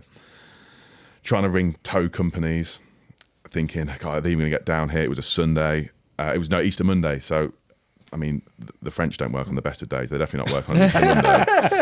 So I was like, right, what's my solution? I looked, the nearest village was a 6-kilometre walk away. So I thought, right, let's go for a walk. So I walked there, stood around in the town centre waiting for people to come out of their houses. Bonjour, parlez-vous anglais? No. Transducer. Do you know a farmer who lives in this village who has a tractor? I'm stuck in the lake. I'm stuck next to the lake. Who can tow me out? Translates it. Like the first 3 or 4 people, no, we don't know one. And then finally someone said, oh yeah, we know a farmer. He lives about 1 kilometre up there. Go and ask. So I go up to this farmer's house. He's got his barn at the back and his house at the front. I thought, yeah. What are the chances of this guy on an Easter Monday going to take me out? So I go around the back of his barn where all the cows are, hoping he's going to come out. He doesn't. So I just knock on his door, same thing. Parlez-vous anglais? No. Okay. And I translated it on the Google Translate for him. Did he laugh? He was like, yeah, all right. All right. And because he's like, I'll meet you. He said, I'll meet you down there. And then I explained to him, I said, I've just walked 7 kilometres to get here. It's the only way I can get in the tractor with you. Has anyone been in a tractor before? Yeah. Where there's the main seat for the tractor, and there's like a little. It's very tight, isn't it? There's a very little stool there. You're not Yeah. So I'm there, and it was so slow as well. This tractor was a massive tractor, and so he's driving there. No conversation. Doesn't speak English. I'm just sort of sat there looking up at him. This big burly French farmer. Anyway, he gets me down there. He was struggling almost getting down there with the tractor. It was that overgrown, like smacking the cab and everything. This bit made me laugh so much. He reversed up to my van, was slowly reversing up, and all of a sudden the tractor just jumps, bang, straight into the back of my van. Puts a massive dent in the back of it. But I couldn't really say anything because he's helping me out. He just sort of looks at it and gives it that like classic French shrug, like, désolé. I was like, oh, whatever. Anyway, he pulled me out, just dragging me through this mud. And as I'm like being pulled through, just swaying side, I'm thinking, fucking hell, I would never got out of here without this guy helping me. And yeah, that probably, I missed my crossing on the way back, obviously. That added about 4 hours to the whole thing. But I mean, it turns out fine in the end. And I always think that if people... Did you do it out of the goodness of his heart, or did you give him a... I sent him a bottle of whiskey. Oh, okay. In the end. I got his address and sent him some whiskey. Because I was like, yeah, thanks for helping me out there. But I always think in those situations, a lot of people, they get worried in those European trips, thinking, what if something goes wrong? It's like, you're in France, you're in Western Europe, you're not going to the Sahara Desert here. If something bad happens, there'll be some way of getting out of it. Like, it might be a bit of a ball ache, and it might cost you a bit more money than you think, but you'll be able to get out of it. But that was one where I was a bit like, yeah, when I realised the nearest village was 6 kilometres away, I was thinking, I was trying to figure out all the options in my head of what I could do, and I was like, this is the only option. Just walk to a village and ask people if they know a farmer. What is your catch of a lifetime? It's probably quite an Yeah, easy it's one. a That one. Spanish It's that big Spanish fish that I Yeah. caught with Samir. Absolutely. That was yeah. The whole story behind that was so my role at Nash at the time was part of it was like the promotional team coordinator. Samir being one of our main promotional team members at the time, I obviously was in contact with him a lot. So we were always planning a fishing trip, and he told me about this lake up in the mountains, full of crayfish, but it had Spain's biggest carp, and it had a load of these really, really nice strain, like classic royal carp in there. So we got around to planning this trip, and Samir was like, we go to Orlando, we go to the river, we do this, we do that. And I went, mate, can we go to that lake up in the mountains? And he went, oh yeah, I've not thought about fishing there for a little while. I don't know why he stopped fishing. I think he got too pressured. Oh no, they closed it for a while to get a load of the crays out. They closed it for like a year, and he's like, oh yeah, we could go there. In the build up to it, I spent the week before in Frankfurt at a trade show, and I was going straight from Frankfurt, coming back, flipping the van and getting across to Spain. I missed my crossing on the way back because I had to stay behind and do something. And normally when you miss your Eurotunnel crossing, they'll put you on one like an hour or so later. So, yeah. This one, the next free one was 8 hours. Bearing in mind, I pretty much had that period of time to change my... If I got that crossing, I was more or less going to miss my ferry over to Spain, especially because I didn't realise when I first booked it, I wasn't leaving from Portsmouth, I was leaving from Plymouth. So that added an extra 4 hours to my journey. So I was like, what am I going to do Should here? want Specsavers. Yeah. It's such a similar name, isn't it? Pea mouth. Like, come on. Pick somewhere else to leave it from. So what I did was, and this another thing that works here, this is another little Eurotunnel hack. I just, the little crossing thing you get with the number, I just threw it away, drove up to the barrier and said, oh, I've lost it, but I'm on ZX, which is the next one. I'm definitely ZX. They go, okay, no problem, go through. And they just send you through. So I managed to get back quicker. Got back to where I keep all my gear, flipped the van, drove straight to, I've hardly slept at this point, drove straight to Plymouth, got on the ferry. It's like a 20-hour crossing. I think I slept for about 18 hours of it. I was that shattered after the week I had in the drive. Yeah. And it's pitch black in there. So you just go to sleep and like the next thing I know, they're announcing that we're arriving in 2 hours. I was like, perfect. I'm like all good, ready to go. The first time I thought about potentially catching it was on the drive from the Santander to where Samir is, because I was thinking, shit, we're fishing for like seriously big carp here. There's like 6 or 7 carp, well over 70 pound at the right time of year. I could catch one of these. Imagine if you catch one of these big 6. Imagine you catch the big one. I really remember driving through this part of Spain where it's a lot different to a lot of like southern Spain. It's really like hilly and mountainy and lots of grass. I remember driving through it feeling really atmospheric, thinking, fucking hell, I could catch something special here. Yeah. We went down, had the session together, me and Samir. He caught one pretty much as I arrived, like a really nice mid-40 mirror. We then did 3 nights in this one swim. I think Samir caught another one, but that was it. But they're all showing to our right in this bay where we had rods the whole time, but the angle we were fishing across wasn't great. And that's what I really learned, and I learned this from Samir, is how important line angle is, even on those massive expanses of water. You think where you're fishing a 100-acre reservoir that goes down to 80-foot depths, does it really matter? A thin bit of braid going through, but it really, really does make a difference, especially there where the fish are quite pressured. Which, I mean, and this is what you start to learn when you do this Euro style of fishing. It's just UK fishing scaled up, because you obviously know that as a UK angler, that line angles on pressured waters are massively important. Think of the way the Burfield Common's been caught so many times. It's where a new swim's been cut out, the line angle to a spot where the Burfield Common obviously visits a lot, it's changed, it gets caught straight away. Yeah. Like that's happened like, 5-6 times of its captures. Yeah. It's such an important thing, line angle. And it's because you're fishing such big waters over there for fish that you think aren't pressured, but they are pressured on a lot of these public venues. You think that it doesn't matter, but it does really matter. Anyway, we changed the swim. I found this really nice spot on the end of the dam wall next to a weed bed. And I've been lure fishing for bass, it'd been that slow, and I saw some fizzing up there, and I thought, right, when we moved the next day, we knew we were going to move. I said, I'm going to fish there. Put a rod on it, had a bite, it was a 27 pounder, but I was like, thank fuck I've not blanked on this trip. Had another bite, it was a 68 pounder, my first 30 kilo public fish, and I was like, for me, that's like top. Yeah. Catching a 30-kilo public fish is top of the tree. Like not many people do that. So I was like, well, that's going to be my PB for the rest of my life from public waters. Like I'm perfectly happy with that. Means I had a 41 just after that. It was like a crazy morning of fishing. Me and Samir, we had a lot of beers that night to celebrate. I think I had a bottle of champagne as well. We had that. Anyway, it was days only the water. I woke up the next morning with a bit of a hangover, put the rod back out, went back to sleep, and it went about an hour or so later. And I'm playing it, and it's really the 6 day I had the day before. It took me like 45 minutes to land.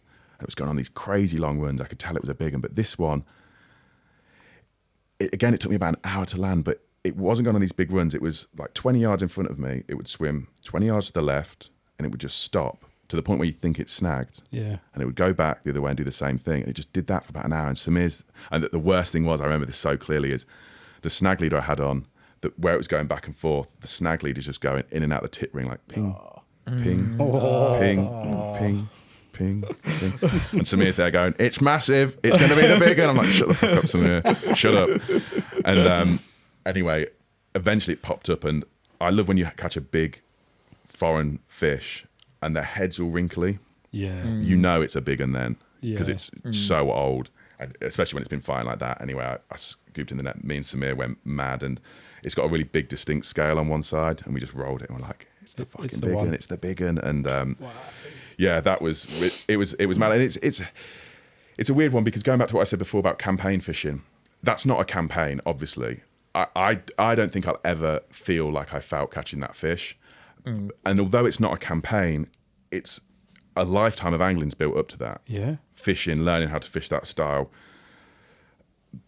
planning these trips. Like, yes, okay, it's not on a single venue, but you're 20 years of carp fishing, more or less at that point, has built up to you catching that fish. And yeah, it's the closest I ever got to probably crying catching a fish. It felt really emotional. Me and Samir were absolutely buzzing.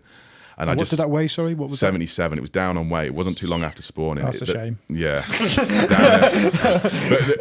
I'm just saying that because a lot of people go, that's not the biggest carp in Spain. The biggest carp in Spain is at 86 £. This one did 87 £. That's why I say it's the biggest carp in Spain. It's like Dylan catching the waterside. Yeah, you still big one. said you've You've still caught England's biggest carp. Caught the Dylan. British record. Yeah. If you say you catch the Burfield Common, relevant of the weight, Yeah, exactly. you've caught the Burfield It's Common. the big one. So that's why I just said that there. But yeah, it was. I just don't think I'm ever going to get close to that again. I really don't. Like, See, that's mad, isn't it? Thinking, because you'll be doing plenty of fishing and like public mates and that sort of thing, but like that is top level. There was a little period where I was thinking of going for the Black Mirror in Holland, which was at that time, it just had its tail snapped. So at that point, it would have just gone over 80. It was weird. Its tail snapped and it put on like an extra £10. I don't know any fish that couldn't use as much energy. Yeah, it's a bit of a weird one, that. But Couldn't swim it off. the thing with that one is like it's like a 20-acre lake, 10 swims that are constantly taken. There's 9 carp.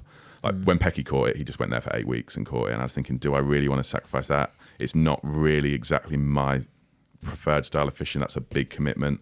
But that's the only thing I could think of where it was like, that's close to that fish would beat the Spain big one. Yeah. There's nothing I can think of that exists now that I would be prepared to fish for that would give me that feeling. But I'm quite happy with that. Like, I get more than enough enjoyment out of my fishing, and if I die and that's still the best fish I've ever caught, I don't think that's a bad one to fish to your go out dreams, on. mate. Absolutely, mate. I've got a quick fire round for you as well, but before we get onto that, we just want to touch base, guys, on our monthly add-on to our bundle giveaway at the end of the year. What have you got for me? It's not monthly, it's podcastly. Podcastly, sorry. Yeah, podcast. So every podcast we add an item of tackle which we're going to be giving away at the end of the year, which is going to be in the Christmas special. So far, I think we've got nets and barrows and rig boxes. So what can we add to that, guys? I have a bed downstairs. There is a bed. Yeah, there's one of the Camelite beds downstairs. Might as well throw that in then. Yeah. There you go. There's a Camelite bed chair now been added to the bundle. I've brought in my Spom Hooks. X. Yeah, come on, some loose hooks. Spom X 12-foot Spom rod.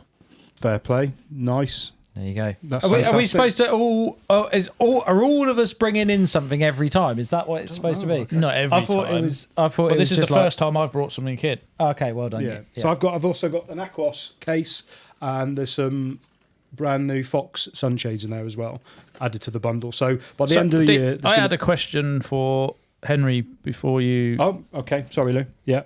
One that you have this that other people are asking, and that is obviously now that you're with Fox Yeah. and Jacob's still with Nash, are we going to see any films where you two fish together again? Because people obviously Yes. really enjoy watching you fish together. So is there some plans afoot? There is some plans, definitely, this year. We're probably going to film 3 together. The biggest one being we're going to fish World Cup Classic, Ariana, together. Nice. So that should be a good film. The problem is, and to be fair, the last 18 months we've not done loads together is because when we filmed together loads, I was still working full-time at Nash in my marketing role. So the content creation I was doing, part of it, that could be with Jacob on Jacob's channel. Now we've both got our own YouTube channel, which we make a living from. So if we go fishing together, one of us is losing out on not having a video on our channel. So that's why it's a bit more difficult. But we both obviously, it's a shame. I do miss fishing with Jacob quite a lot. I've not done it as much in the past 18 months as I have done in the past. So Can you we not do 4 and go 2 each then? we could, but Jacob's very selfish, and he wouldn't do that. Jacob, sort it out, I would will be ya? more than happy to do that, but Jacob wouldn't do that at all. Despite the fact it makes me laugh. He's just gone. He's only just in the past 2 years got his driver's license. So when we used to go together all the time, I would drive all the time. He's just come back from a long trip to France, and I rang him. And he was yawning his head off. I go, I'm knackered. 5-hour drive. And I was thinking, you cheeky bastard. When we used to drive like 8 hours through France, he would sleep the whole way and I'd just be there driving. And he'd come back and he'd be like, oh, I'm shattered after that. I thought, yeah, you bet you're shattered. And it's making me laugh that he's finally experiencing it. But yeah, we're going to try and do a few things. But it's more difficult than it was in the past. So when we do them, we're going to try and make them like proper big films. Nice. But they're coming. Lots happening. Right, guys, so going to finish on now, quick fire, mate. Yep. Obviously, this is the second part, which you'll need to enter the competition, which will be Henry's favourite food. So make sure you put your favourite bankside food, Henry's, and that will also enter you in the long competition of winning the big bundle as well. So, Henry Lennon, full name and age, including middle names. Henry Mark Lennon, 29, Hometown, Leicester. UK and Euro PB. UK is, I don't even know what my UK PV is. 42, I think. Abroad, 77. Oosh. Your favourite bankside meal. Pie. No, it's. I have a lot of steak when I go fishing, just because it keeps really well. Right, okay. And you get like when you go to France, you get these big family things of.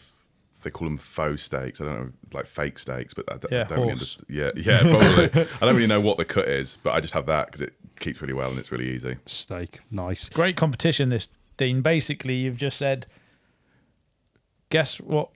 What Henry? You should have just said, guys, just write in the comments steak if you feel your chance to win. Two questions later. Right, steak. Your angling Just tell hero. everyone to do it. Guys, just say steak, yeah? Write steak in the Angling comments. below. hero. I think the goat's Darryl Peck. That's what I'll say. I Yeah. do think he can do it all. He's done it all. He's caught pretty much everything he wants to catch. Yeah, I'll say Darryl. Over a long period as well, hasn't it? Yeah. Your go-to karaoke song. Your man, Josh Turner. God, that was no waiting for thought that. whatsoever. I've never even heard of that song. He Yeah. does karaoke every Saturday night. It's These a are the song. long It's a trips song where driving, it's isn't a it? song where you need a deep voice for. I've So that's never why heard it's- of it. Yeah. Could you just chuck a little bit out? Baby, lock the door and turn the lights down Oh, low. that one, yes. No, still never That's heard it. of I've it. heard of it. There Is we that go. country I've and heard of western, it. is it? Yeah. Yeah. Well, And listen on the way it's back. perfect It's for your deep, isn't voice. it? Yeah. Love this. Your favourite Fox product. I tell you one that I don't know how it's as good as how it's so good is that Exocet Mono Snag Leader. Right, okay. It is I hate Mono Snag Leader up until using this one because it's got such high memory that you reel in a big lead and you've got coils all over it. I in the past I've only used Mono Snag Leader if I've had to because of the snags. Obviously in a braid setup you need an element of elasticity. I used to use these fuse leaders, which are quite similar to the safe zone leaders. If there was no snags, because they're quite bungee, so they provide that that like absorption you need when you're fishing with braid, which has got no stretch. I just hate mono snag leader because of the ones I've used in the past. When I moved over to Samir, one of the first things he said to me was, mate, use this snag leader. I can't believe how good it is. I've used it. I've had like 20, 25 fish on it and it's still silky smooth. And I just don't know how that's possible, because I thought inherently a thick mono has high memory and will coil, and it's just a nature of the beast. But this one is like fishing with a mainline. 3 anglers you would invite for an entertaining dinner party. I'll go with Jacob. What, for the dancing? Yeah. He's the entertainer. Probably Samir as well, actually. I would go for Samir. Yeah. And Derek the Don Ritchie, I think, would add a bit. He'd be there with the tunes. Get it on with the That's Don. quite an entertaining part. That's a good reckon mix. so. Yeah. One carp you would love to catch, dead or alive, That Dutch Black Mirror I mentioned earlier, I think. on the radar. It's dead. It's dead. There you go. You did say dead or alive. I did say dead or Yeah, alive. but he said it's on the radar and it's not anymore. And it's under the radar, literally. What's your biggest angling weakness?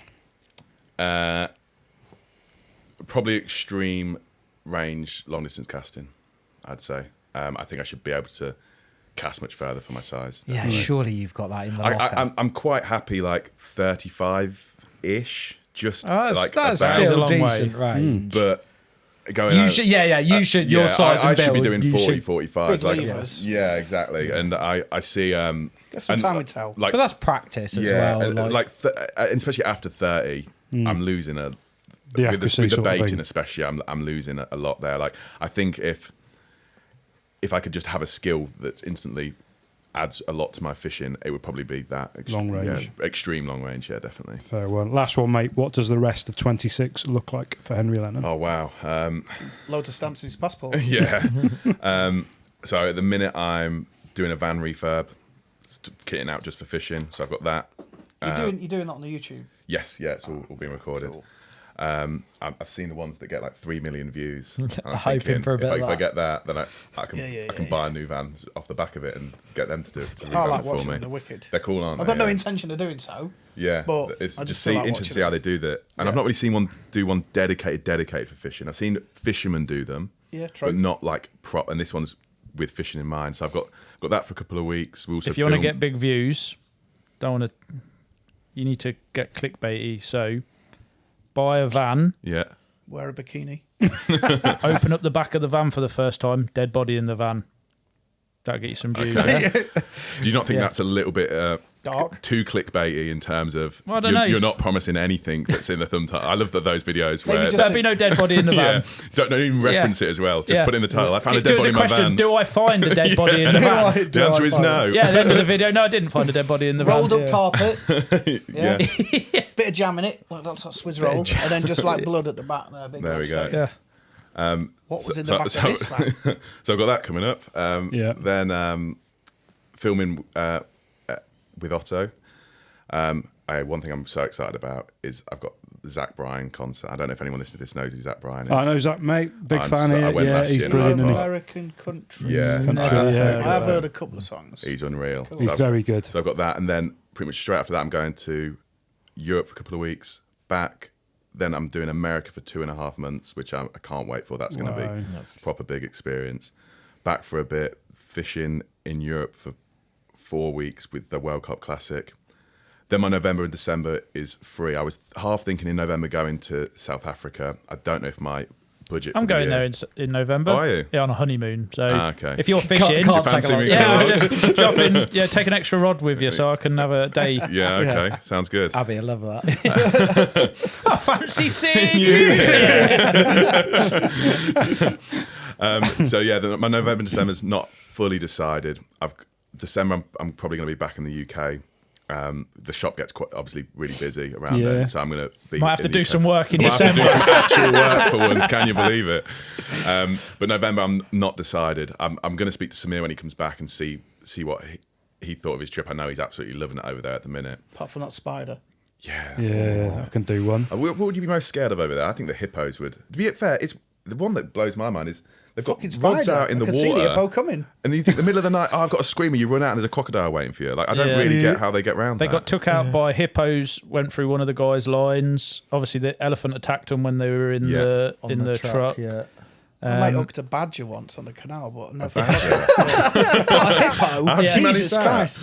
They were told, I think, basically, if they got a bite at night on this one place they went to, they couldn't go out in the boat at night basically because it was too dangerous. Wow. And in the daytime, I think they have to put the drone up first and look for hippos and crocs before they then go out to try and reduce the chances. I don't know if this is making me more excited for it or more like, I'm not going to South Africa. Like, that is brutal. But I innit? bet I can see Samir as just being the sort of person who like runs towards that sort of thing Embrace rather it, than. I just get, while he's been away, I just get a WhatsApp message, just him holding a gun. Like that. He's just tell he's loving it. Absolutely I loving watched a video of a guy fishing in Australia and he had to, he gets a bite and he has to clank his crocs together to make sure there's no spiders in the crocs before he puts them on before he runs to his rods. Because there's like loads of spiders just waiting to kill you. That's what I mean. Like people think, oh, Europe, like France, what an adventure these public waters go. There's levels to this game. That is another level. What we got on here? top of that. The fucking bee. That's it, innit? That's the only thing we got to worry about. The fucking bee. Ticks really over here. I've never Yeah. had a Ticks are tick bite in nasty. the UK. No, I haven't. I don't want one. They're horrible. I remember fishing in Germany once, coming back, and I had like 20 on one leg. I'm sure Terry Hearn got ticks when he was in Richmond Park, wasn't he? That's in his, that's in from all his, the deer, in his yeah, first book, Fishing for the Royal 40. I'm sure he did. Henry, thank you very much, mate. Thank you for It's having been me. amazing. Brilliant. Cheers. Cheers. Guys, thanks for joining in. Cheers, See Henry. you in the next one. Thanks, guys. Cheers, guys. Thank you. Fuck me, Dylan. You are like a bastard elephant, man. Bang, bang, fucking bang. Always. It's them fucking slippers. The fucking clogs he's got on.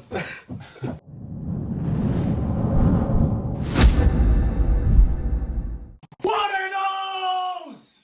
I bet you could walk all day in shoes like that and not feel a thing.